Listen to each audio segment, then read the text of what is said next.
A gente veio, quando a gente passou o túnel, acabou o vento lá em cima, não tinha mais chuva. A gente desceu, a gente só viu algumas árvores caídas ao chão. Eu digo para você que Deus está contigo.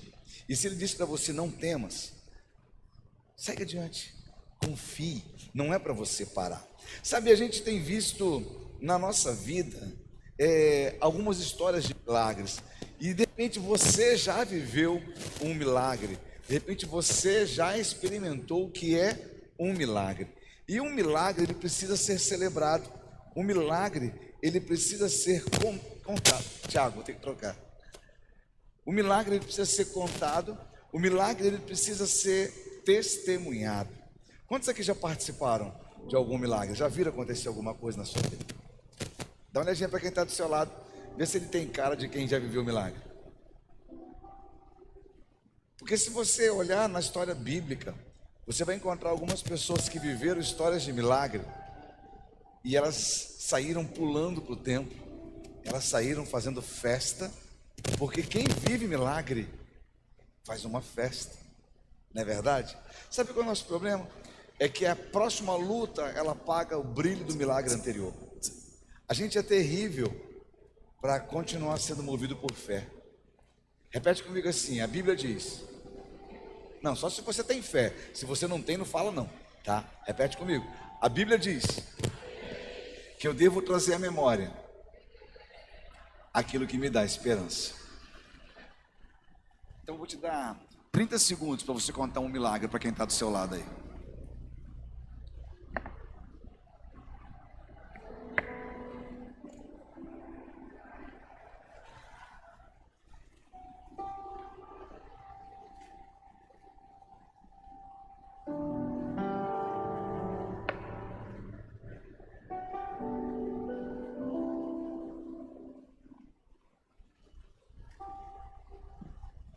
Eu disse isso para você e de repente você falou, pô pastor, eu não tenho nada para contar agora. Sabe qual é o problema? É que você quer ver o mar se abrindo para falar que é milagre, mas você acordou hoje. E você precisa aprender a contar o milagre da vida. Eu tive ontem, num momento, que tinha um grupo de pessoas de uma célula celebrando, né, um momento de comunhão dos homens, e tinha lá algumas pessoas que fizeram um encontro esse final de semana. E lá dentro tinha uma pessoa improvável que foi visitada pelo Espírito de Deus nesse encontro, que teve a sua vida mudada. E ele falou que ele estava andando na rua e as pessoas estavam chamando ele pelo antigo apelido, né? E era um apelido que ele tinha quando ele estava no movimento, quando ele estava na criminalidade, quando ele estava na zoeira, quando ele estava no mundo. E na segunda-feira as pessoas olharam para ele e chamavam fulano, chamando de apelido deles. Fulano não, eu tenho nome, meu nome é fulano de tal, lavado e remido no sangue de Jesus. Ele falou, pastor, agora eu sou nova criatura, meu apelido não faz parte da minha vida mais. A minha nova vida é aquela que interessa agora. Gente, me disse isso não é um milagre. A pessoa entra na sexta-feira no encontro totalmente transtornada, totalmente revoltada, e ela sai domingo à noite transformada. Ela disse, eu entrei no encontro, meu casamento estava praticamente tendenciado ao fracasso, ao fim. Mas eu saí do encontro disposto a reaver a minha família, reaver a minha casa, celebrar a vida. Sabe, a gente vê histórias de milagre todos os dias. De repente você diz, pastor, milagre para mim é um cego ver. A Bíblia diz que bem-aventurado aqueles que não viram, mas creram. Se você precisa ver um milagre para acreditar que Deus existe, pode ser que você ainda não tenha entregue a tua vida para Jesus. Porque quando a gente entrega a nossa vida para Jesus, a gente não vive mais por vista, a gente vive por fé. Agora, eu te entendo. Me diz se não é gostoso contar um milagre. Me diz se não é gostoso quando a gente consegue testemunhar algo que Deus fez na nossa vida. Um livramento. Sabe, eu fico muito feliz quando alguém chega para mim e fala, pastor, eu preciso testemunhar um milagre do Senhor. Estava tudo destruído, estava tudo perdido, e Deus fez, Deus restaurou, Deus transformou. Eu vou dar para você, tem alguém aqui hoje que quer contar algo fresquinho que Deus fez na sua vida? Te dou 2 minutos. Tem alguém? Peguei você desprevenido, né? Se tem alguém, tá te chamando aqui. Vem aqui embaixo rapidinho.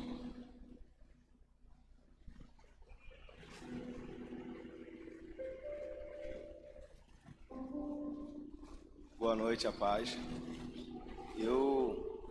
Na verdade, eu lutei várias vezes para vir aqui na frente falar sobre esse testemunho da minha mãe.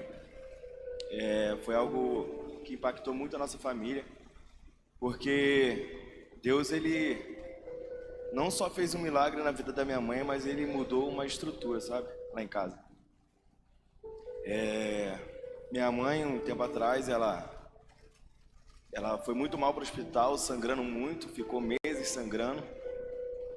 E chegamos no médico e o médico, eles deram vários diagnósticos, mas nunca um conclusivo. Eles falaram que ela estava com endometriose e outros médicos falaram que ela estava com câncer. E ali eles estavam deixando minha mãe ali sem saber o que fazer, porque eles mesmos não sabiam o diagnóstico da minha mãe.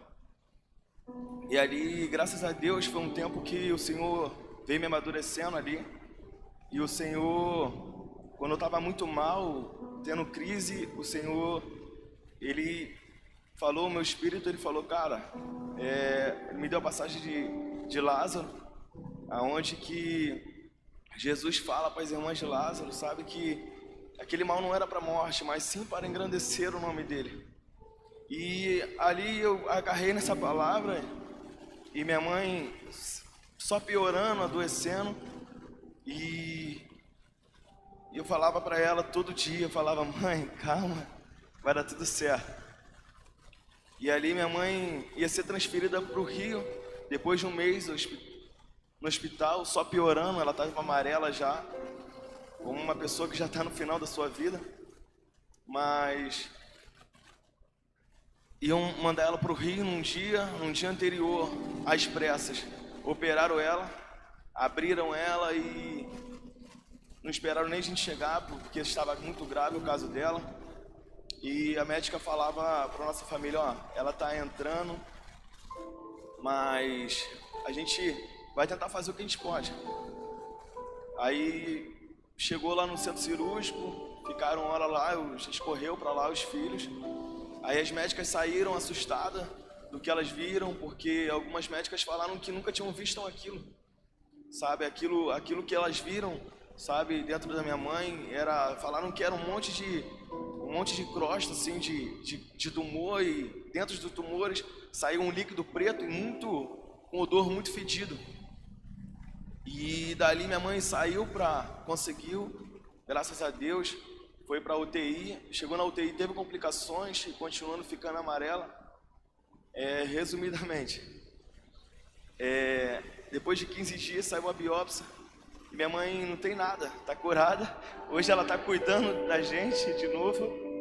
Graças a Deus, minha mãe, dia 21 agora, segunda-feira, foi aniversário dela e eu pude agradecer ao Senhor pela vida dela. Eu até postei falando para ela, falei, mãe, hoje seria um dia que talvez eu poderia estar me lamentando ou escrevendo uma mensagem, sabe, para ficar, mas hoje eu posso dizer para você. A coisa mais gratificante para mim foi chegar em casa na segunda-feira de madrugada, colocar a mão na cabeça da minha mãe e falar, Senhor, obrigado pela vida dela. E cara, foi um dos milagres mais impactantes que o Senhor fez na minha vida e ainda faz, porque minha mãe ainda continua sendo um milagre. Se Deus quiser, ela vai vir aqui, vai testemunhar que ela e a casa dela servem ao Senhor. Obrigado pela oportunidade.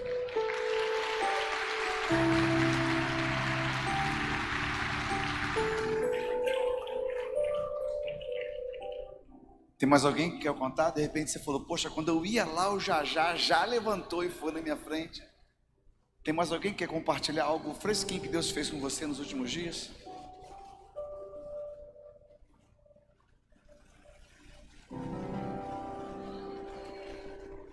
A paz, irmãos, eu vou contar de hoje mesmo, com essa ventania que deu aí. o terraço do meu filho, aquelas dele é muito grande, começou a voar, e ele, com medo dessas telhas voar em cima de alguém na rua, ele subiu na laje, na telha, para segurar, tirar as telhas que estavam voando. E nisso ele caiu, a telha quebrou e ele caiu. Só que, graças a Deus, para a honra e glória do Senhor, ele só machucou um pouco a cabeça e teve alguns arranhões. E o Senhor tinha me tocado de madrugada, 2 horas da manhã, para estar orando por ele, que ele trabalha na Brasfels, e a gente com aquela cabeça assim, não, o Senhor está chamando a gente para estar orando, porque é hora dele estar voltando, e está chovendo, ele está de moto, e a gente está orando, né? A gente vai orando. E aí o Senhor de tarde fez esse livramento com ele. Então o meu agradecimento hoje é esse para o Senhor, que o Senhor guardou a vida dele.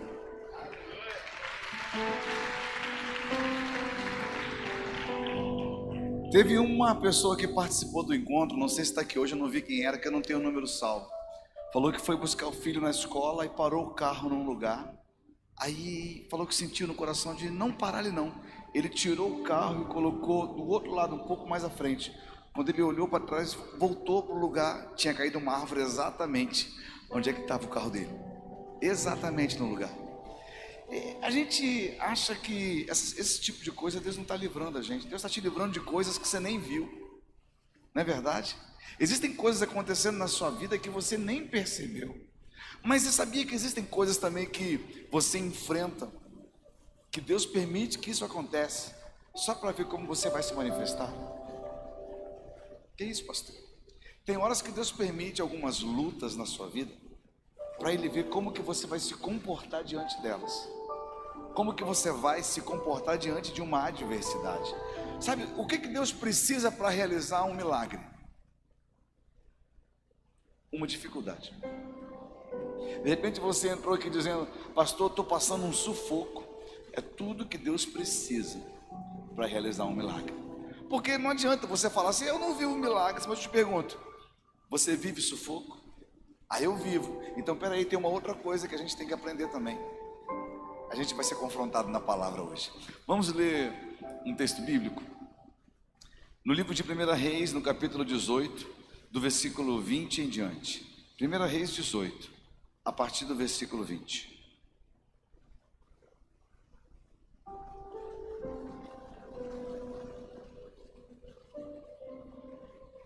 Primeira Reis 18, 20.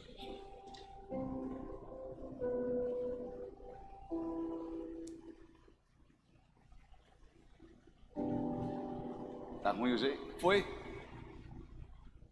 1 Reis 18, 20. Se não tiver, não tem problema não. Tá, eu vou ler aqui. É uma história muito conhecida. Eu queria que você prestasse atenção nela. A palavra do Senhor diz assim: Então Acabe enviou mensageiros a todos os filhos de Israel e ajuntou os profetas no Monte Carmelo. Depois Elias se aproximou de todo o povo e disse: Até quando vocês ficarão pulando de um lado para o outro? Se o Senhor é Deus, sigam-no. Se é Baal, sigam-no. Porém o povo não disse uma só palavra. Então Elias disse ao povo: Eu sou o único que restou dos profetas do Senhor, e os profetas de Baal são 450 homens. Tragam agora 2 novilhos. Eles que escolham para si um dos novilhos e, cortando-o em pedaços, o ponham sobre a lenha, porém não ponham fogo. Eu prepararei o outro novilho e o porei sobre a lenha, mas não porei fogo. Então eles invocaram o nome de seu Deus, e eu invocarei o nome do Senhor. E há de ser que o Deus que responder com fogo, esse é que é Deus. E todo o povo respondeu: É uma boa proposta. Elias disse aos profetas de Baal: Escolham um dos novilhos e preparem no primeiro, porque vocês são muitos. Depois invoquem o nome do Deus de vocês, mas não ponham fogo na lenha. Pegaram o novilho que lhes foi trazido, prepararam-no e invocaram o nome de Baal, desde a manhã até o meio-dia, dizendo: Ó Baal, responde-nos. Porém não se ouviu nenhuma voz. e não houve quem respondesse. E ficaram pulando ao redor do altar que tinham feito. Ao meio-dia, Elias começou a zombar deles, dizendo: grite mais alto, porque ele é Deus. Pode ser que esteja meditando, atendendo a necessidades, viajando. Talvez esteja dormindo ou necessite que o acordem. E eles clamavam em altas vozes e se cortavam com facas e com lanças, segundo seu costume, até ficarem cobertos de sangue.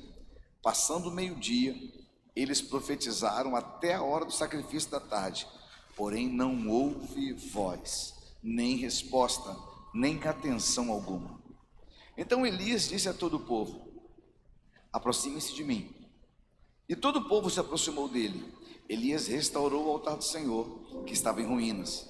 Pegou 12 pedras, segundo o número das tribos dos filhos de Jacó, a quem tinham ouvido a palavra do Senhor, dizendo: o seu nome será Israel.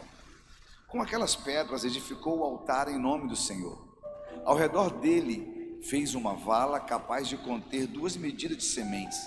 Então armou a lenha, cortou o novilho e em pedaços os pôs sobre a lenha. Então disse: encham 4 cântaros com água e derramem sobre o holocausto. Está dando microfonia aqui, tá, Tiago? E derramem sobre o holocausto e sobre a lenha. Disse ainda: façam isso outra vez. E eles o fizeram.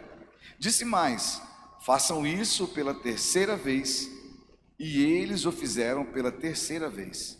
A água escorria do altar e enchia também a vala aberta. Quando chegou a hora do sacrifício da tarde, o profeta Elias se aproximou do altar e disse: ó Senhor, Deus de Abraão, de Isaque e de Israel, que hoje se fique sabendo que tu és Deus em Israel e que eu sou teu servo e que segundo a tua palavra fiz todas estas coisas. Responde-me, Senhor, responde-me, para que este povo saiba que tu, Senhor, és Deus e que fizeste o coração deles voltar para ti. Então caiu o fogo do Senhor e consumiu o holocausto, a lenha, as pedras e a terra, e ainda lambeu a água que estava na vala. Quando o povo viu tudo isso, todos se prostraram com o rosto em terra e disseram: o Senhor é Deus, só o Senhor é Deus. Então Elias disse: prenda os profetas de Baal, que nenhum deles escape. Eles os prenderam e Elias os fez descer até o ribeiro de Quizon e ali os matou. Deus, eu agradeço ao Senhor pela oportunidade de compartilhar essa palavra. Eu agradeço ao Senhor porque eu sei que o Senhor reservou o dia de hoje para falar ao coração da tua igreja, ao coração do seu povo. Então fique à vontade neste lugar, Pai, que a tua vontade se cumpra em nossas vidas. Em nome de Jesus, amém e amém. Esse é um texto muito conhecido. Naquele momento, Israel estava passando por um período de seca, grande sequidão.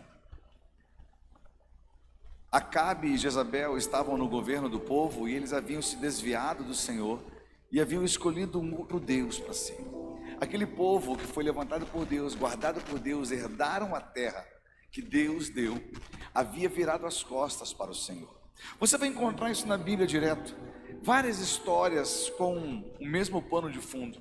Um povo que recebe tudo de Deus e depois que recebe, parece que vira as costas para o Senhor. E eles começaram a adorar outros deuses. E por causa desta adoração, Deus ele fechou o céu sobre aquele lugar. E eles passaram 3 longos anos sem água alguma. Elias, ele era um profeta do Senhor, um profeta em atividade naquele momento. Vários profetas já haviam sido mortos por Jezabel, a esposa de Acabe. E Elias, indignado com aquilo, o Senhor levanta Elias para fazer um desafio. E ele chama o povo, porque por mais que o rei tivesse se rebelado, por mais que o rei estivesse distante, o povo deveria se mostrar alguém temente a Deus.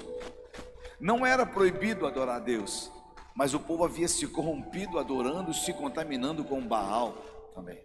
Naquela hora, Elias ele faz um desafio ao povo, chama o povo para a responsabilidade e diz: peraí, será que vocês não estão percebendo o que vocês estão fazendo? Vocês não estão percebendo que vocês viraram as costas para o Senhor e estão adorando a outros deuses? Há no coração de vocês uma dúvida acerca de quem Deus é. Mas para deixar isso bem claro diante do povo, eu tenho uma proposta para vocês. São 450 profetas de Baal, e eu sozinho estou aqui defendendo o nome do Deus Todo-Poderoso. Vamos subir o alto do monte. Os profetas de Baal vão fazer um altar, vão escolher um novilho, vão colocar sobre o altar e eles vão gritar, orar, pedir a Baal que mande fogo e que o holocausto seja consumido pelo fogo que Baal vai enviar. Eu farei o mesmo para Deus, e o Deus que responder com fogo, esse deverá ser o Senhor. Elias, ele recebe essa direção de Deus, ele vai diante do povo com uma certeza de que Deus o responderia. Mas havia uma outra certeza que ficava subentendida, porque se Deus não respondesse Elias, Elias seria o próximo a ser morto. Elias seria o próximo a estar ali acabado. Então seria um momento crucial da vida, do ministério de Elias, da história de Elias, um grande homem de Deus. E eles preparam ali o sacrifício. Primeiro vão os profetas de Baal e começam a fazer a invocação a Baal desde as 6 horas da manhã.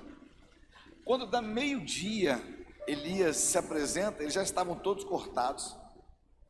Os profetas de Baal dilaceravam o corpo, davam o seu próprio sangue em adoração ao Deus estranho. Eles gritavam, e Elias, por volta do meio-dia, diz: vocês querem ajuda?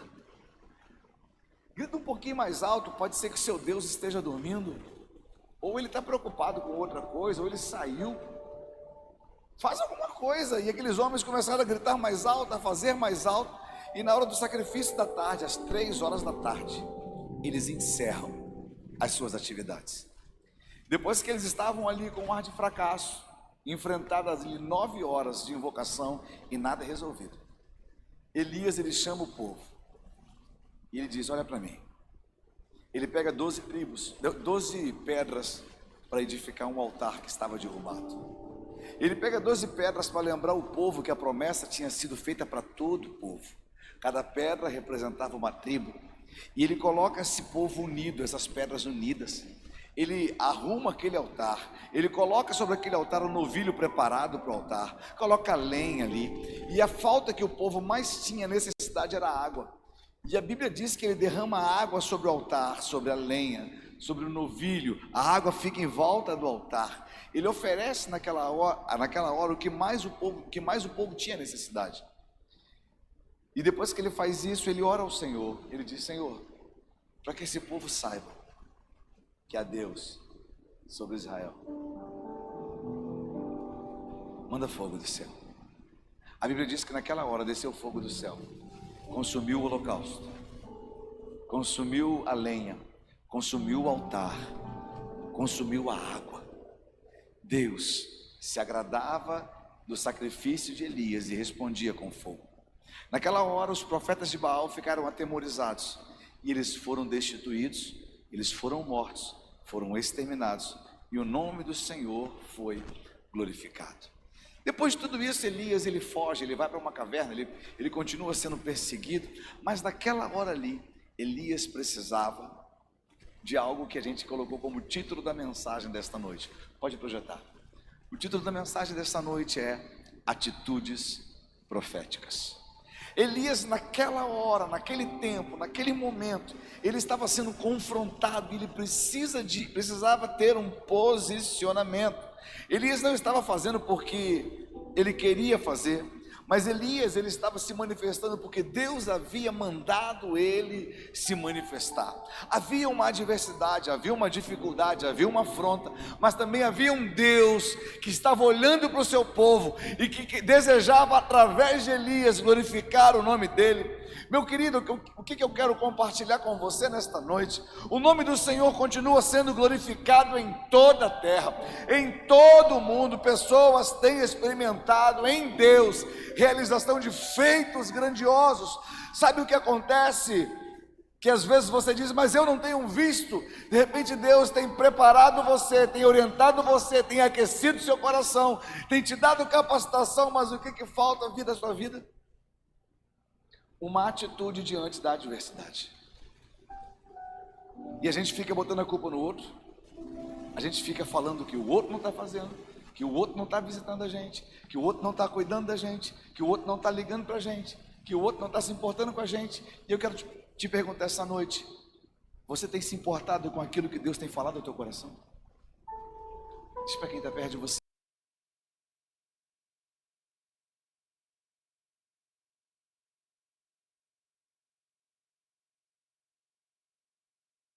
Atitude dos outros. A gente tem vivido num tempo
Mas eu quero dizer para você que hoje em dia muitas pessoas têm se prostrado diante de outros deuses, que não é o Senhor.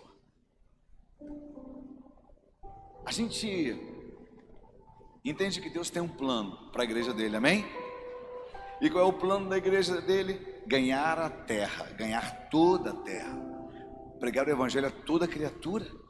Deus tem chamado você para ser participante, atuante da missão dele nesse tempo. Só que um outro Deus tem se levantado, onde as pessoas buscam a Deus para satisfações pessoais, ganhar a si mesmo. Baal, ele era representado como um Deus da prosperidade naquela época, um Deus da colheita. Você sabia disso?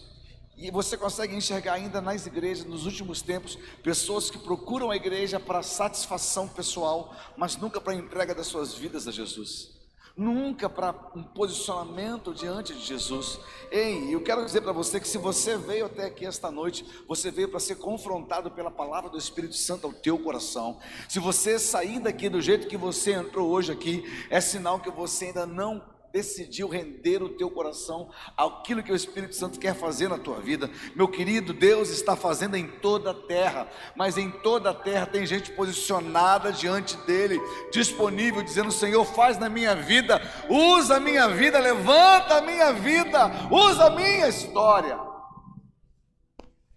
Sabe, Deus tem te levado a ambientes, e nesses ambientes tem dificuldades, tem adversidades, você tem visto tudo isso. Eu te pergunto, qual é o teu posicionamento diante dessas adversidades? Elias estava ali sob pressão. Então, essa história de falar para você que você vir para a igreja e você não vai sofrer pressão, esquece. Você vai sofrer pressão sim, o inferno vai pressionar você. Sabe por que o inferno tem pressionado muita gente? Porque você não entendeu aquela palavra que diz que as portas do inferno não vão prevalecer contra a igreja do Senhor. E sabe o que é uma porta que prevalece? O inferno fechando uma porta, dizendo: não podemos deixar a igreja entrar aqui, não podemos deixar a igreja entrar aqui, não podemos deixar a igreja entrar aqui. Só que tem uma coisa: Jesus já tomou a chave do inferno da mão de Satanás. É uma porta que não tem como trancar, só estão segurando lá, esperando você arrombar aquela porta. A igreja às vezes tem se manifestado com o medo do inferno atacar, mas é a igreja quem ataca, é a igreja que milita, é a igreja que avança. Será que você está conseguindo entender para que o Senhor tem chamado você? Deus tem te chamado para ir. É o inferno que tem medo da igreja, não a igreja que tem medo do inferno. Porque não é a luz que foge das trevas, mas são as trevas que fogem da luz. Sabe o que precisa para essa treva mudar? Tiagão, acende do meio. Precisa que você se manifeste como luz. Pode apagar. Diz para quem está do seu lado: você precisa tomar uma atitude hoje. Não, mas fala com voz de profeta, igreja. Você precisa tomar uma atitude hoje. Sabe, durante o confronto que estava acontecendo lá em cima, primeiro Deus derramou fogo para depois mandar a provisão. Eles estavam querendo água. Sabe o que acontece depois que cai fogo do céu? A água cai logo depois. Depois que o fogo consome todo o holocausto, Elias, ele vai orar e ele diz para Acabe: olha, corre, porque está vindo, eu já ouço o barulho de uma abundante chuva. Tudo aquele povo estava pedindo, esperava a provisão, mas antes da provisão chegar, primeiro veio o fogo do Senhor. O que eu quero dizer para você é que esse fogo consome, esse fogo queima, esse fogo nos motiva. E tem muita gente querendo o cuidado de Deus, mas não o fogo de Deus primeiro. Deus, ele quer convidar você para viver algo incrível, mas para isso o teu coração tem que estar incendiado primeiro. Sabe uma coisa interessante? É que aparentemente fogo e água, eles são opostos. Sabe, nos olhos de muito, fogo e água nunca vão habitar no mesmo lugar, não é verdade? Só que fogo e água unidos nessa história, eles fizeram a vontade de Deus. Você já viu um altar de água ser consumido pelo fogo? Eu imagino que Deus, ele estava interessado na água que estava sendo derramada, mais interessado na água do que no novilho. Elias prepara um altar, ele coloca a lenha, ele coloca o novilho, mas a Bíblia diz que o fogo lambeu a água. Ele consumiu o novilho, mas ele lambeu a água. Por quê? Porque adorar a Deus na suficiência é muito fácil. Agora, adorar a Deus com a tua necessidade mostra a verdade que está no seu coração. Havia uma necessidade naquele povo e era de água. A gente conversava no encontro com Deus aqui com alguns meninos, e os testemunhos eram incríveis, porque a gente estava falando acerca de provisão. Vamos falar de prosperidade? Prosperidade não é dinheiro. Que é isso, pastor? Não é dinheiro. Porque eu vejo muita gente próspera, vivendo coisas incríveis, sem ter dinheiro. Mas prosperidade também é entrega. E a gente via algumas pessoas aqui que estavam dando testemunho, numa rodinha de conversa, era 2:30 da manhã, estava naquele cantinho ali, já tinha acabado, já muita coisa, estava batendo um papo, e estavam falando acerca de entrega e resultado de entrega. Sabe por que tem muita gente que não viveu o milagre da provisão? Porque não viveu o milagre da adoração com a escassez. Que isso? Sério, porque a pessoa só quer servir a Deus quando está tudo muito bem. Mas quando está tudo muito mal, quando está tudo faltando, muitas pessoas têm dito: eu acho que Deus não vai fazer isso na minha vida. Quem disse para você que não vai fazer na tua vida? Você confia no dinheiro ou você confia no Senhor? Pergunta para quem está do seu lado: quem é o seu Deus? Baal representava a prosperidade, mas ele estava ocupando o lugar do Senhor. Sabe, fogo e água, eles são aparentemente opostos, mas num ambiente profético, quando são unidos, são feitos para cumprir a palavra de Deus através da vida do profeta. E eu aprendi com isso, até coloquei na propaganda do culto. Repete comigo assim, ó: Deus não trabalha com a lógica. Deus não trabalha com a lógica. Aliás, ele não é refém da lógica. A gente é que é refém da lógica. A gente quer dar para Deus uma solução para o nosso problema. Deixa eu perguntar para você.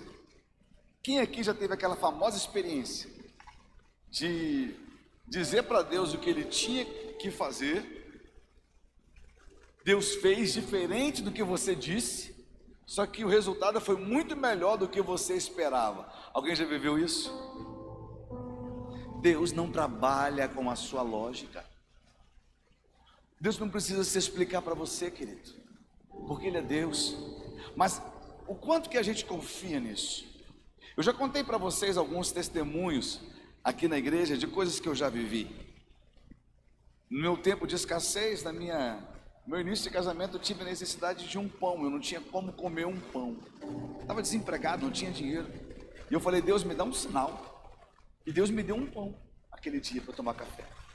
Uma pessoa foi lá em casa e falou, olha, vim aqui tomar café contigo, comprei pão para a gente tomar café junto. E aquele dia eu precisava de um pão. Aí um dia eu fui mais ousado. Eu falei para a Janaína, eu falei só para a Janaína. Já vi tanta gente testemunhar que ganhou carro. Eu vou orar, vou pedir para Deus um carro. Só ela sabia. 3 meses depois, Deus me dá um carro. Um casal chega para mim e fala, olha, a gente estava orando em casa, pastor, e Deus mandou a gente fazer algo. Eu falei, poxa, que legal, o que Ele mandou você fazer? Aí o casal, Deus mandou dar um carro para você. Aí eu falei, mas é assim? Eu falei, Deus falou comigo na sala e com ela no quarto, a mesma coisa, Deus mandou dar um carro para você. E eu olhei assim e falei, irmão, vamos orar mais um pouco. Aí o casal, pastor, se você não tem fé para acreditar, você continua orando. Deus já mandou dar o carro para você.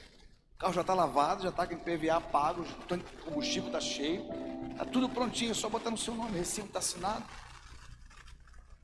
Te confesso que eu fiquei 2 semanas ainda para acreditar aqui. Depois de 2 semanas a pessoa me encontrou na rua, falou, pastor, Deus está me cobrando para te entregar o carro, está lá na garagem. O Espírito Santo, você não orou? Eu estou dizendo isso para você porque às vezes aparece algum desafio, a gente fica com medo, que é natural do ser humano. E o Espírito Santo, ele sempre fala comigo, um pãozinho e um carro para mim é a mesma coisa. O problema é que a gente não acredita. Em Deus não há falta. Em Deus não há falta. No nosso coração que às vezes se manifesta com falta de cuidado ou com falta de fé. Sabe, o ambiente profético ele precisa ser restabelecido hoje na sua vida. Mas para que isso aconteça, você precisa tomar algumas decisões, algumas atitudes. Deus, ele não tem te chamado para viver só na fé dos outros. Ontem eu tive o privilégio de orar por um casal. Eles ligaram, está onde? Estou na igreja, preciso que o senhor ore. Eles vieram ontem aqui para apresentar o carro zero deles. Eles falaram, pastor, a gente não imaginava, Deus fez, mas na hora eu queria agradecer. Eu falei para eles o seguinte, olha, o que acontece no altar precisa acontecer na sua vida. Eu me apeguei nessa palavra, profetizei nessa palavra, e está aqui, eu tirei da agência agora, a gente não rodou mais do que 10 quilômetros, está aqui, ó, para orar, para agradecer. Diz para quem está do seu lado, Deus quer levantar um testemunho através da sua vida. O problema é que às vezes a gente não acredita em testemunhos. Eu não estou falando que todo mundo vai comprar um carro zero, não. Porque se você acha que testemunhar de Deus é só você linkar a riqueza ou a coisas que Deus dá para a gente, existem testemunhos que Deus quer usar a tua vida para glorificar o nome dEle. Você acredita nisso? Esse ambiente profético precisa ser restabelecido, porque às vezes acontece a dificuldade, acontece a luta, você pega o WhatsApp, você pega o celular, você vai para os status e começa a colocar o teu lamento ali. Querido, Deus não te chamou para lamentar, Deus te chamou para profetizar. Uma atitude profética não é de lamento, uma atitude profética é assim diz o Senhor. Isso tem que ser gerado dentro do seu coração. E a primeira coisa que eu queria conversar contigo hoje, projeta primeiro o versículo 21.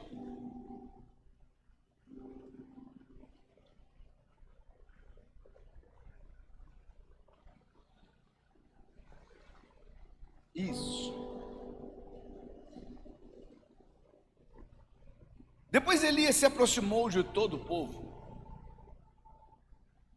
e disse: até quando ficarão oscilando de um lado para o outro? Se o Senhor é Deus, sigam-no, mas se Baal é Deus, então sigam Baal. O povo, contudo, ficou em silêncio. Pode deixar aí. Antes de Elias colocar qualquer coisa, Elias colocou o povo para pensar. O Senhor trouxe você aqui hoje para te fazer pensar também. Pastor, pensar no quê? Vou te fazer uma pergunta e você se manifesta. Se Deus é Senhor da sua vida, diga glória a Deus. Você tem noção do que representa essa afirmação? Elias chega diante do povo e diz: até quando você vai ficar oscilando entre Deus e Baal? Até quando você vai ficar, eu acredito, eu não acredito? Ai pastor, eu estou tão bem espiritualmente. Ai pastor, eu estou tão fraquinho.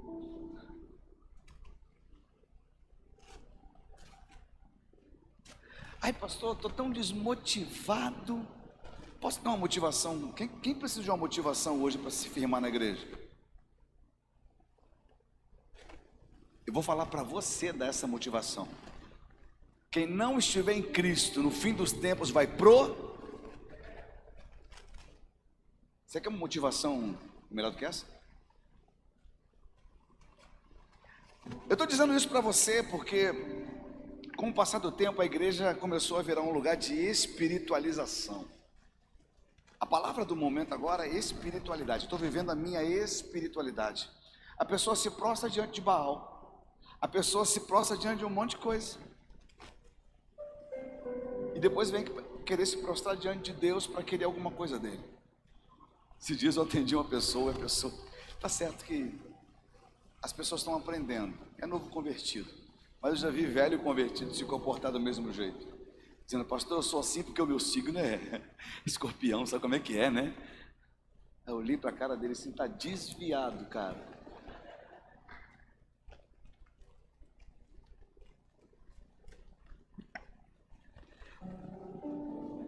A gente, vocês estão rindo, mas tem gente que está juntando tudo no mesmo bolo e fala que isso é servir a Deus.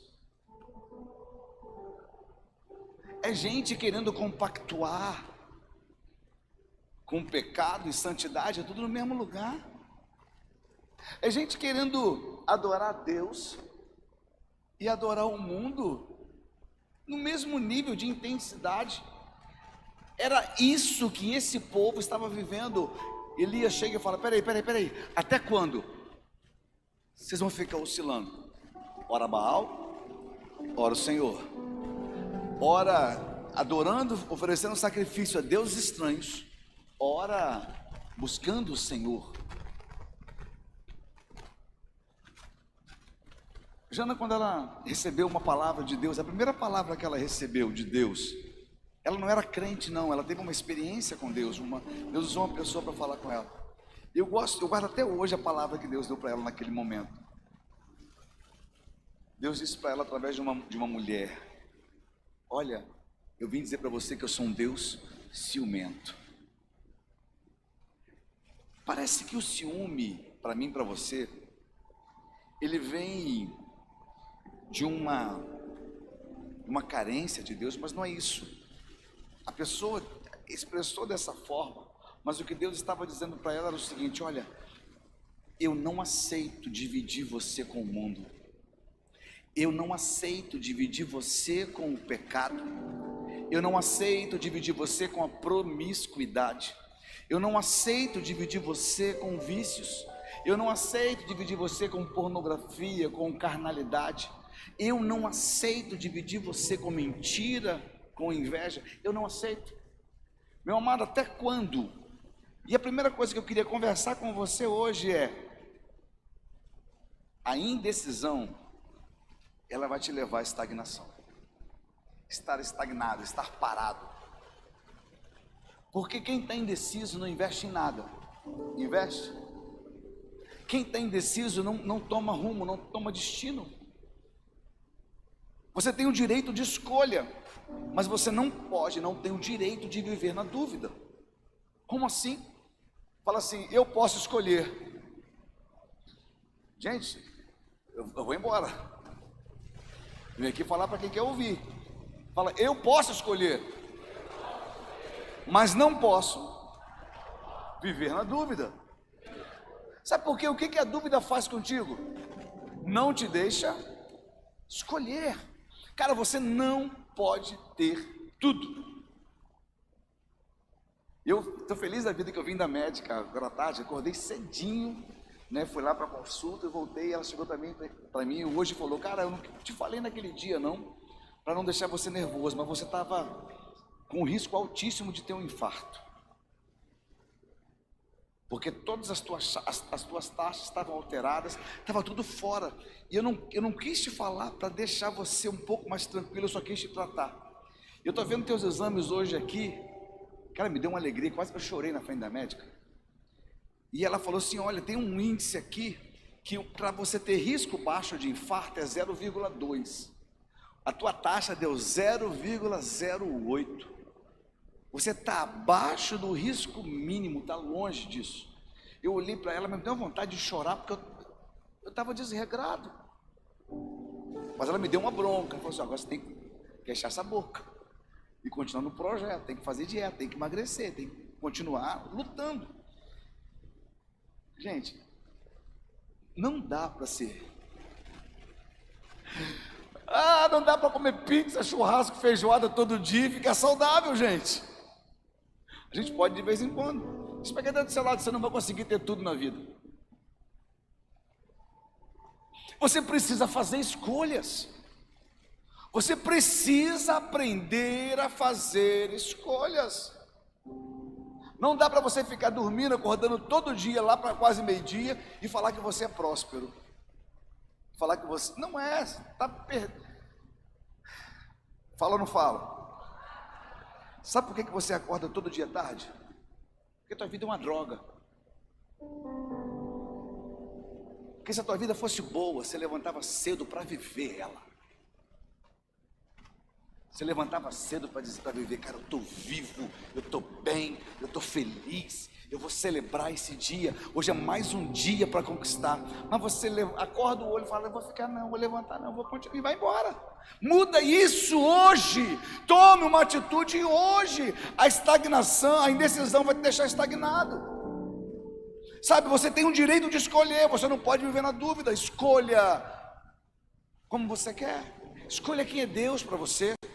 Pastor, eu venho na igreja, mas minha vida não rompe, minha família não é feliz. Cara, você vem na igreja, mas você vai em vários outros lugares que não é diante do Senhor. Você não consegue discernir o ambiente que o Senhor te quer.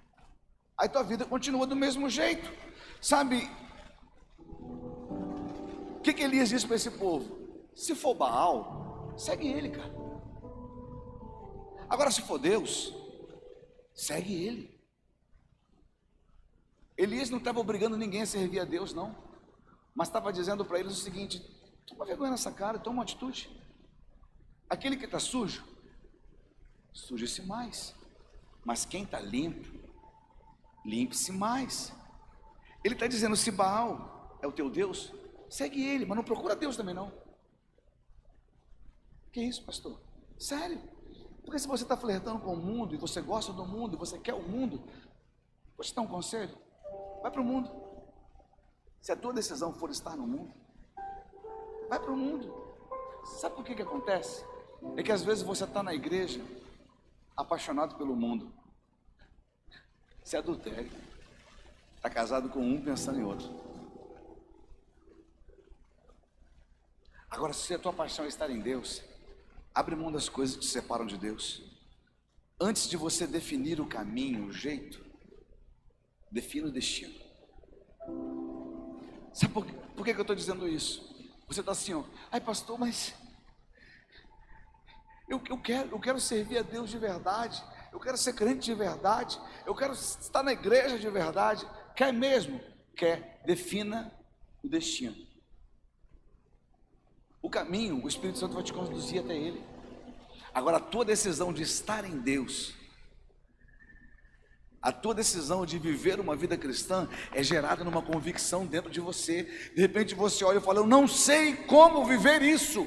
Mas eu te pergunto, você já disse para Deus que é isso que você quer? É Ele quem vai te conduzir, é o Espírito Santo quem te toma pela mão, é Ele quem te leva, é Ele quem te conduz. Então, antes de você definir qualquer caminho na sua vida, defina qual o destino que você quer chegar. Quantos querem chegar no céu? Diga glória a Deus. Mas para chegar no céu, você precisa hoje estar em Cristo. E vou dar uma dica para você: Cristo é melhor do que o céu. Opa, que é isso, pastor? Eu sempre achei que, deixa eu te explicar. Eu falo muito sobre isso no Jump. Tinha uma missionária no século 7, chamada Rábia. E ela fez uma oração fantástica. Ela dizia o seguinte: Senhor, se eu quiser o céu com medo do inferno, me lança no inferno. Se eu quiser o céu por causa do céu, não me deixa entrar no céu. Agora, se eu quiser o céu por causa de Cristo, me mostra a sua glória. Gente, a gente não vai para o céu por causa do céu. Você não vai para o céu porque você tem medo do inferno. O céu para você só é um destino porque você decidiu hoje estar em Cristo. E é Ele quem abre a porta do céu para você. Então, antes de desejar o céu, deseja Cristo. Porque se você quiser o céu sem desejar a Cristo, você nunca entrará no céu. Qualquer caminhada na direção errada é atraso de vida, gente. Eu já conheci várias pessoas que diziam para mim o seguinte: pastor, Deus tem um chamado na minha vida. Sério, tem um chamado na minha vida, eu tenho certeza. Ele já falou isso comigo. E eu te pergunto, qual deveria ser a atitude de uma pessoa que tem certeza de um chamado? Qual a primeira coisa que ela teria que fazer? Eu queria ouvir vocês. Me ajuda gritando aí. Qual a primeira coisa? Me diz quais seriam as atitudes de alguém que tem certeza que tem um chamado. O que ele teria que fazer?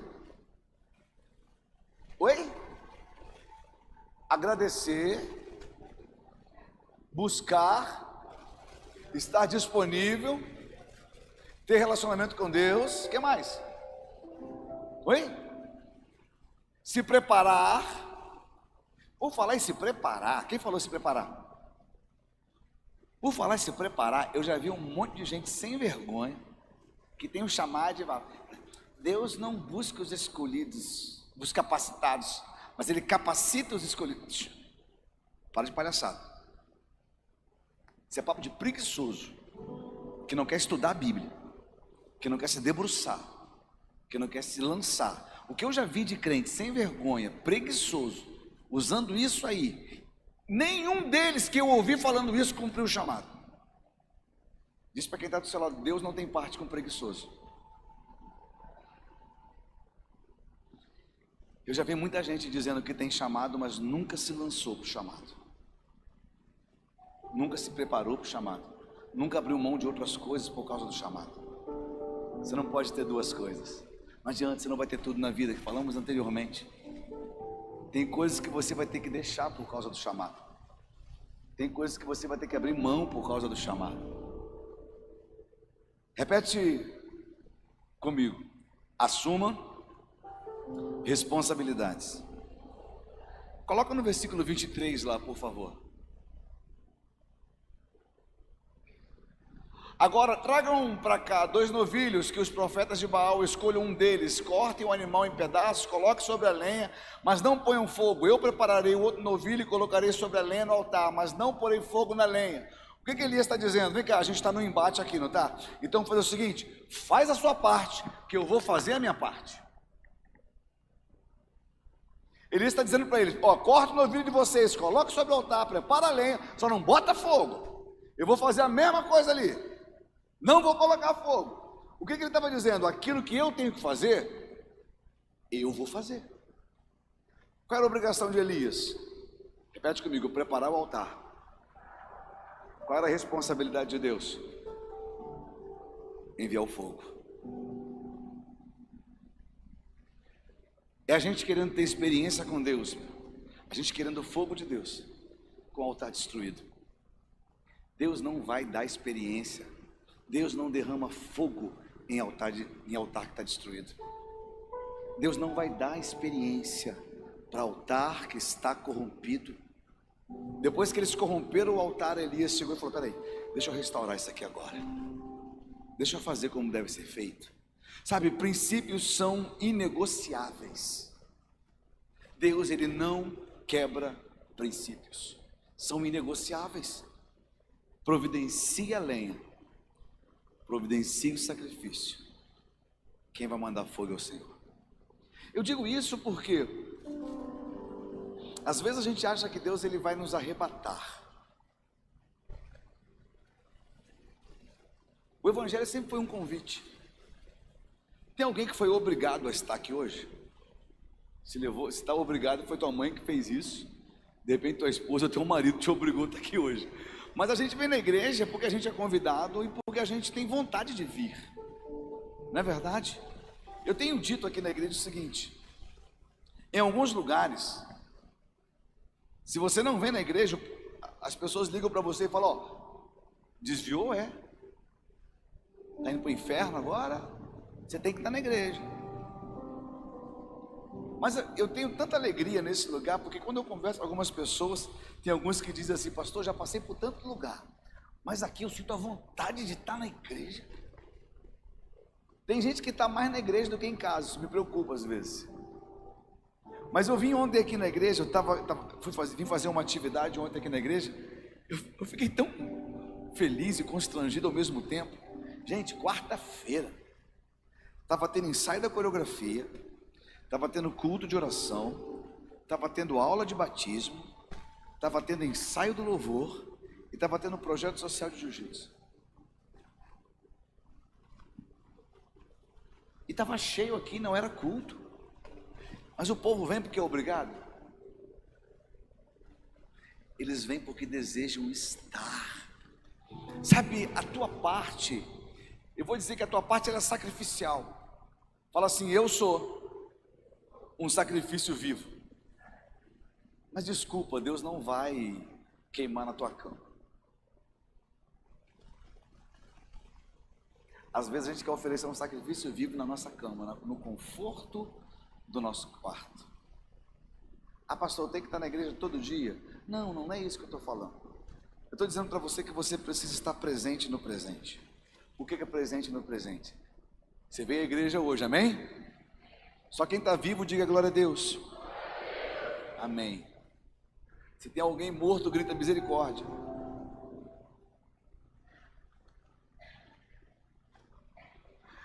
Eu digo isso de estar presente no presente.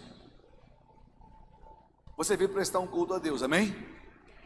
Fala assim: eu vim prestar um culto a Deus. Então o culto não é teu. Você não veio para receber, você veio para entregar. Você tem noção do que é isso? Eu vou na igreja, preciso receber algo de Deus essa noite. Queridão, Deus não quebra princípio. Primeiro você entrega, depois você recebe. Você viu aqui no altar aqui? Primeiro você entrega, depois você recebe. Agora se você vem, cara, de Deus a gente não arranca nada, é Ele que arranca alguma coisa da gente. É Ele que está arrancando essa podridão que tem no coração de muita gente para colocar algo profundo, algo vivo, algo santo. De repente você está ouvindo essa palavra, fala: pastor, não estou gostando de ter ouvindo. Desculpa, cara, o problema é teu. Porque o Espírito Santo está dizendo para você essa noite: ei, eu quero levantar um profeta na tua casa. Eu quero levantar um profeta na tua casa, amém? Mas não adianta que profeta levantado, ele é perseguido como profeta, mas ele é levado para se comportar como profeta, mas ele tem privilégio de profeta. Você prefere ser um fujão ou ser um profeta? Tem gente que está na dúvida, a dúvida te leva à estagnação. Sabe, não ponha fogo humano onde Deus deseja se manifestar. Providencie o altar, providencie o sacrifício. Confia no Senhor. Faz a sua parte. Confia no Senhor. Eu já vi tanta gente se manifestando por conta própria. Eu já vi tanta gente se movendo por conta própria e não se movendo por Deus. Eu já vi tanta gente enfeitando o pavão. Que isso, pastor? Eu já vi muito crente. A gente conversava num carro ontem e eu falava o seguinte: tem gente que deve vir aqui na igreja e fala assim: nossa, que lugar chato. Porque não tem aquele... Porque hoje estamos aqui para falar isso aqui. E parece que eu tenho que gerar uma euforia no teu coração, de um jeito de falar. Gente, eu vou falar simples desse jeito para você. Porque não é a minha euforia que vai movimentar o teu espírito, mas é o Espírito Santo de Deus que está aí do seu lado, que está aí em você, que vai queimar no teu coração. E você não é movido por emoção, você é movido por Ele. Você não é movido porque as pessoas estão te emocionando, mas a resposta que eu imagino ser dada por você é uma resposta gerada no seu íntimo pelo Espírito Santo. Se o Espírito Santo não te convencer do pecado, da justiça e do juízo, não sou eu quem vai fazer. Sabe, a gente precisa entender que a responsabilidade que for minha, Deus não vai fazer nada que eu devo fazer. Ai, Deus me arrasta de casa, me leva na igreja. Querido, se você não quer estar na igreja, você está se importando com Deus. Deus, coloca no meu coração uma vontade de te buscar. Querido, busque sem vontade mesmo, até que a vontade venha. Mas faça alguma coisa para Deus, porque é tão ruim, cara. Quem aqui já encontrou a sua metade? Todo perfeito tem um sapato velho, não adianta. Eu sou casado há 29 anos. Pensa só, se eu chegasse para a Janaína, eu não ia nem dormir em casa hoje, se isso fosse verdade que eu vou falar. E falar com ela: ah, mulher, eu estou contigo porque eu sou obrigado a estar contigo mesmo, entendeu? Já pensou? Eu nem subia no prédio.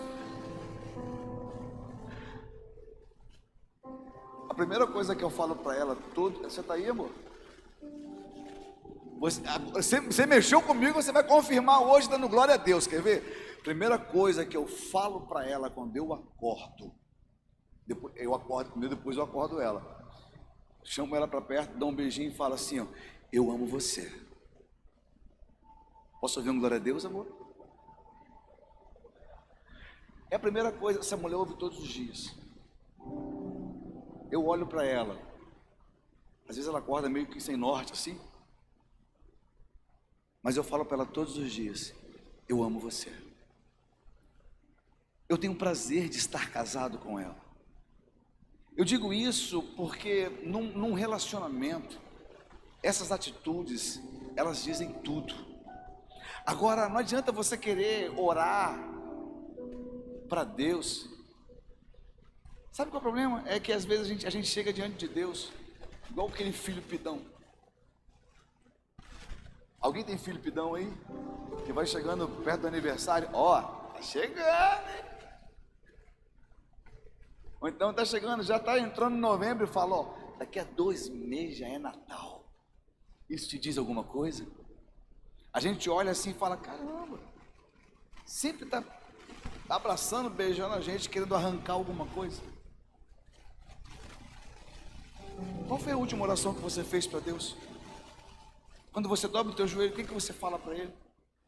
Já chega pedindo, já chega arrancando algo? Eu não sei que tom que você está. Que tom que você está? Sol, dá o solzão. Não vou cantar nenhum não. Estou te esperando aqui. Eu já fechei a porta, pode vir. Estou te esperando pra fazer o que tens que fazer. O que você diz para ele? Meu coração aberto já está. te peço, vem encher este lugar. Não é fora, é dentro. Te entrego tudo que eu tenho e sou. Primeiro ele entrega, e também quem não sou. Aí o que ele vai pedir para Deus? Olha só. Eu só quero tua presença. Hoje não vou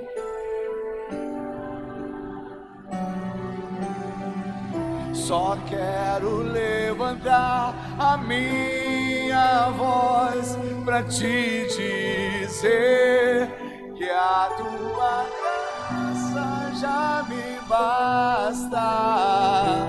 Eu só quero tua presença. Hoje não vou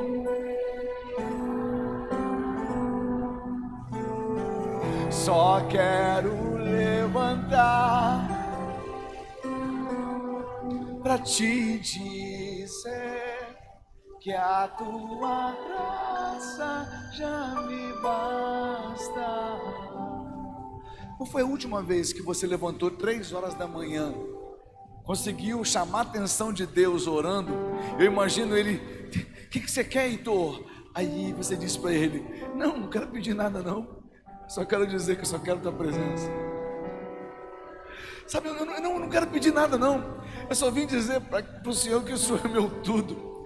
Eu acordei, eu interrompi meu sono só para dizer para o Senhor que o Senhor é importante para mim. Sabe, eu parei tudo que eu estava fazendo, não foi para querer arrancar nada de você não, foi só para dizer para o Senhor que o Senhor é suficiente na minha vida. Sabe, eu não estou preocupado com problemas lá fora, não estou preocupado com contas, não estou preocupado com adversidade, não, essas coisas, elas irão se resolver, mas a minha única preocupação agora foi te dizer que a tua graça já me basta. Sabe o que acontece? Eu imagino Deus olhando e falando: você entendeu?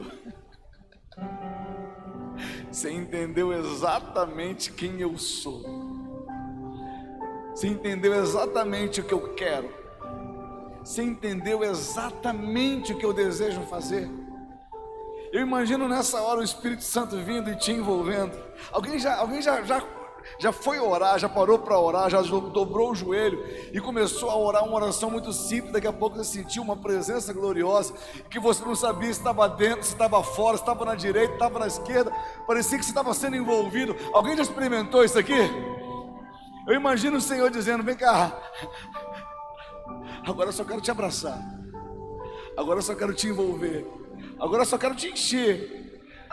Aí naquela hora toda preocupação some. Alguém já viveu isso? O choro some, a dor some, o medo some, e naquela hora você percebe que parece que o tempo para. Alguém já viveu isso? Aí você canta: eu não quero mais sair daqui, eu não quero mais sair daqui, eu não quero mais sair daqui, me deixa morar.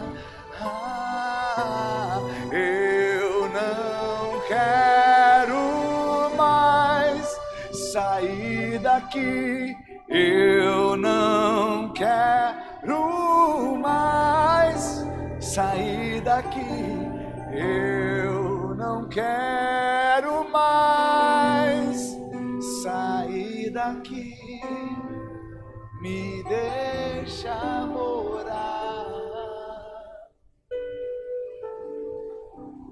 Fico imaginando como é que ficou o coração de Elias quando ele viu Deus respondendo a oração dele. Pensa só.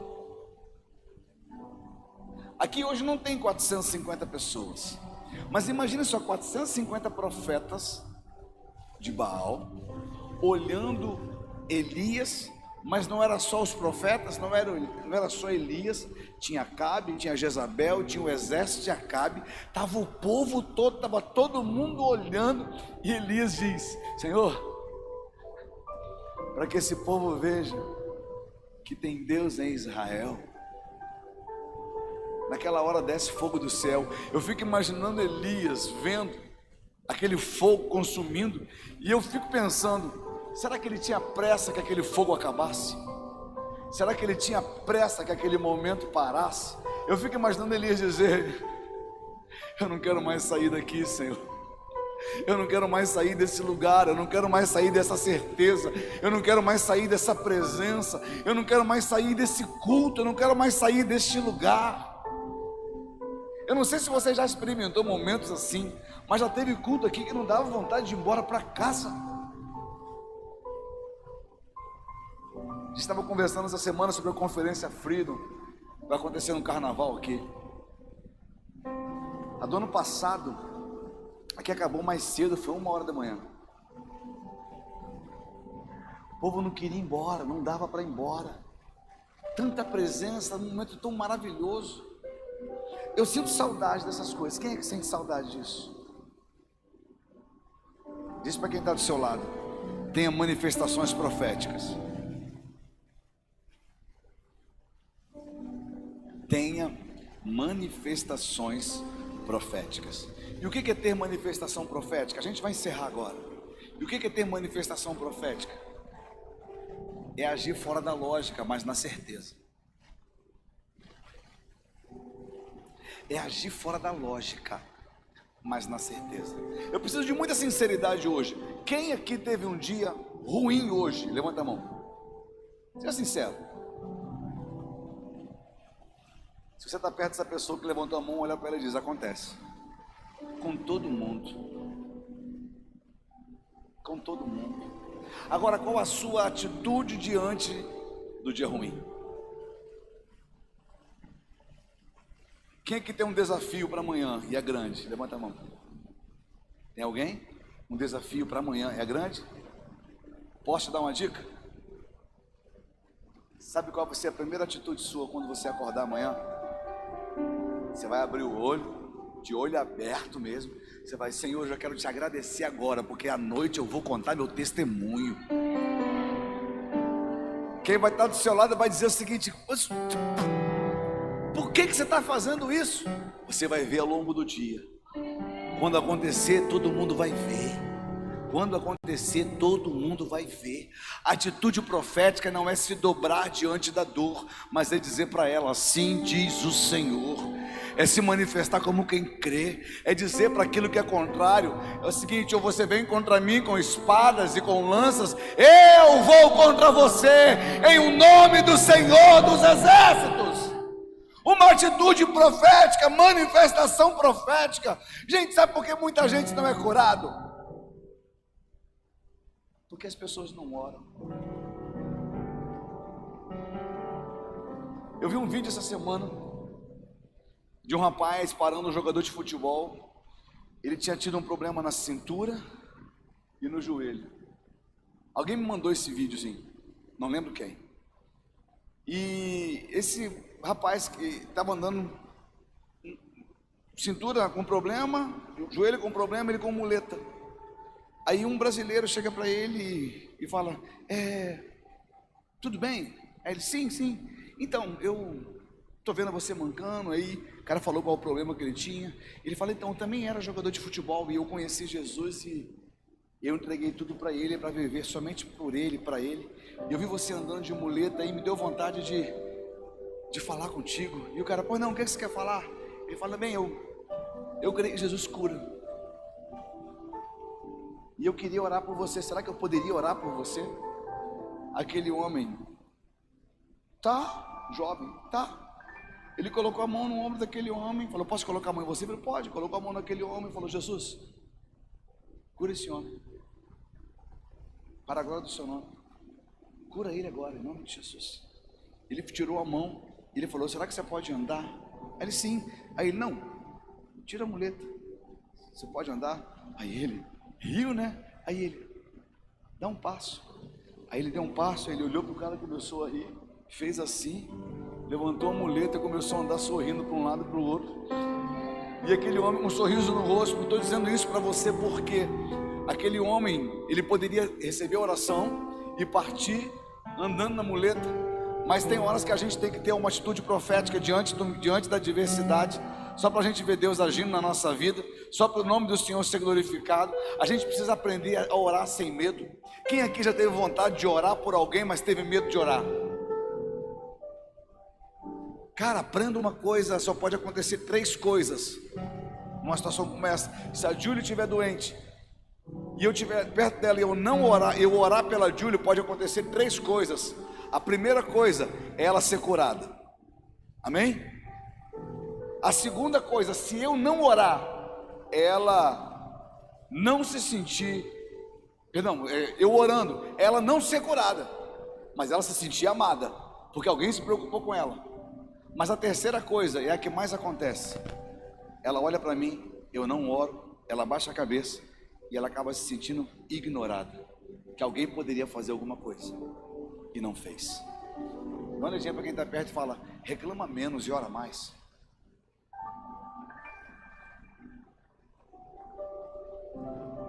Sério, cara, tem gente que é muito chato.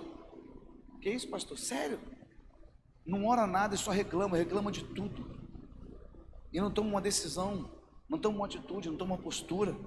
Sabe, você precisa ter manifestações proféticas. Fale com o Senhor durante todo o dia. Tem gente que diz o seguinte: eu falo com Deus, estou lavando louça. Quem é desse tipo aqui? Eu estou lavando louça, estou falando com Deus. Eu estou arrumando casa, eu estou falando com Deus. Sabe, eu estou lavando roupa, eu estou falando com Deus. Eu sei que tem uma galera, não se manifesta não, porque você não vai gostar do que eu vou falar. Eu sei que tem uma galera que faz isso, tem ou não tem? Mas é terrível falar com alguém que não dá atenção para a gente. Tem hora que você tem que parar de fazer as coisas falando com Deus, para parar tudo para falar com Ele. A gente está muito mal acostumado em querer fazer. Lembra que eu falei? Você não pode ter tudo que você quer. É até gostoso você lavar louça falando com Deus, mas experimenta uma hora dizer para Ele: Deus, eu parei tudo,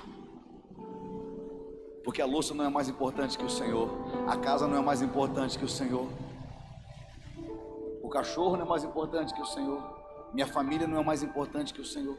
Eu parei tudo só para falar contigo. Fale com o Senhor durante todo o dia, isso é bom, mas tire um tempo para dedicar para Ele. Coloca a mão no seu ouvido, repete comigo uma oração assim, ó. Senhor Jesus, te peço hoje que o Senhor me dê um ouvido profético.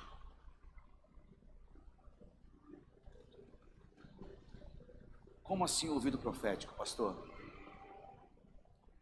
A gente está escutando tudo, menos o que Deus está falando.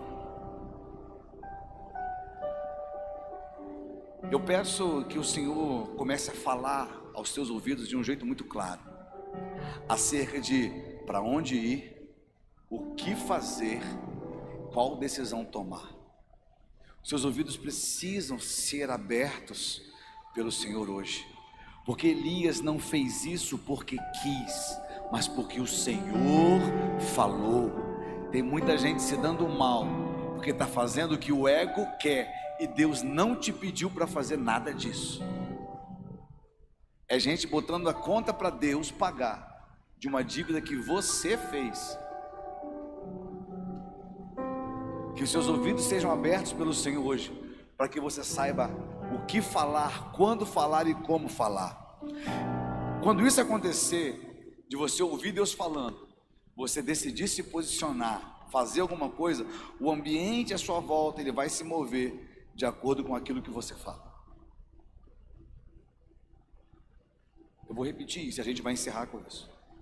Quando você aprender a ouvir e decidir tomar atitude, o ambiente que você está, ele vai se mover de acordo com aquilo que você fala.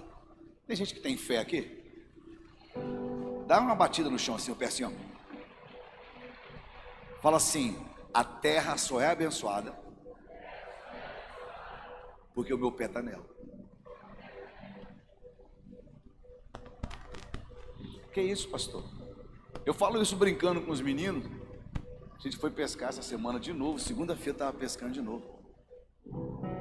Aí quando nós paramos o barco lá longe, aí a gente estava brincando, será que vai dar peixe? Aí eu olhei para o Hugo, aí o Hugo, já aprendi. A terra só é abençoada porque o meu pé está nela, então se eu estou aqui o peixe vai vir.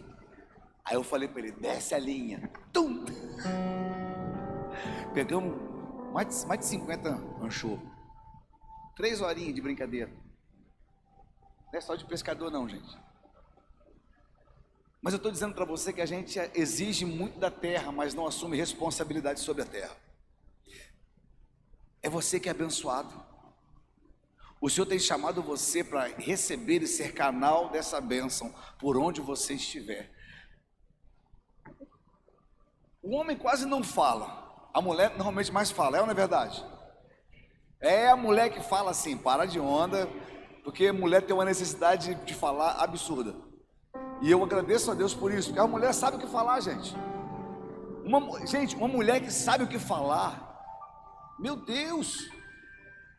Eu digo isso porque a mulher ela tem um poder absurdo de promover a paz no lar ou de fazer do lar o inferno. Estou errado? Os homens, estou errado sim ou não? Pensa só, uma mulher que acorda feliz, como que a casa fica? Fica ou não fica feliz a casa, gente? Agora uma mulher que acorda revoltada, como é que fica a casa?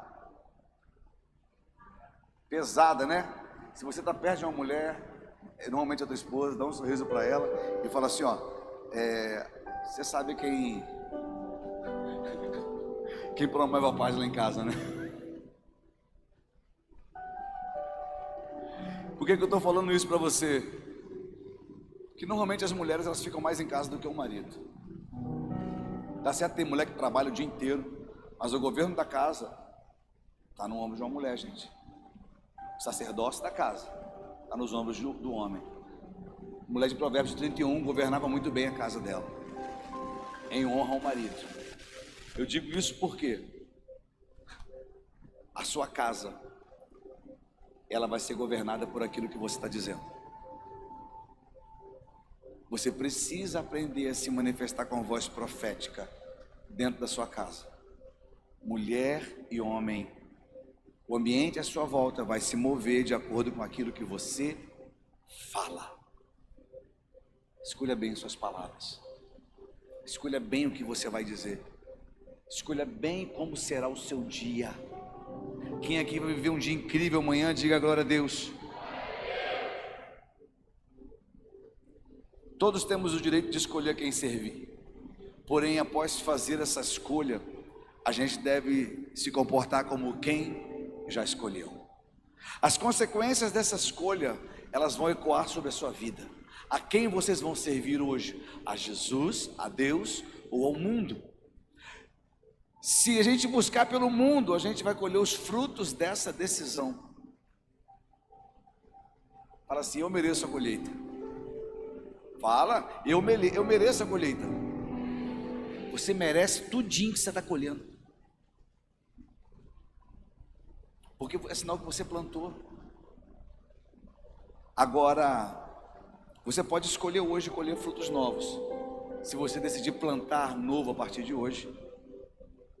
Nós temos o direito de escolher, mas depois de escolhido, você segue os benefícios da escolha que você fez. Existe um ambiente profético para quem decidiu escolher pelo Senhor. Existe um ambiente profético para quem decidiu escolher pelo Senhor. E esse ambiente profético, ele vai mexer em todas as áreas da sua vida. Mas não adianta você querer pedir algo a Deus sem escolher por Ele primeiro. E a primeira coisa que você precisa escolher hoje é a quem você vai servir. Vir à igreja não te faz crente, mas uma decisão sua sobre quem será o seu Deus vai dar destino a toda a sua vida. Eu vim aqui hoje com essa palavra para você, é para dizer para você que é interesse de Deus salvar você, é interesse de Deus perdoar você, é interesse de Deus reconciliar você, é interesse de Deus cuidar de você, mas Ele tem esse compromisso com os filhos. Pastor, mas eu também sou filho de Deus. Lá em João diz que todos quanto escolherem Jesus, Deus lhes deu o direito de ser feito filho. Se você não escolheu Jesus como o Senhor e Salvador da sua vida, você não tem o direito de ser filho. Que é isso? Pegou pesado? É o que diz a Bíblia. A todos quanto receberam, Deus deu-lhes o direito de ser feito filho de Deus. Projeta lá João 1,12, se eu não me engano.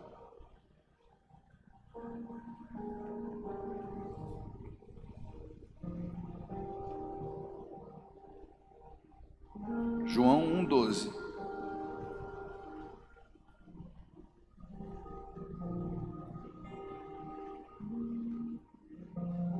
Mas a todos quantos o receberam, deu-lhes o poder de serem feitos filhos de Deus, a saber, aos que creem no seu nome. É o que está na Bíblia. Pode ser pesado ver isso, mas gente, será que tem alguém que pode cuidar melhor de você do que Jesus? Será que tem alguém que pode transformar a tua vida além de Jesus? Será que tem alguém que pode mudar a tua história a não ser Jesus? E é esse Jesus quem está te convidando hoje a entregar a tua vida para Ele, a mudar hoje a história da sua vida. Eu quero convidar você que ouviu essa palavra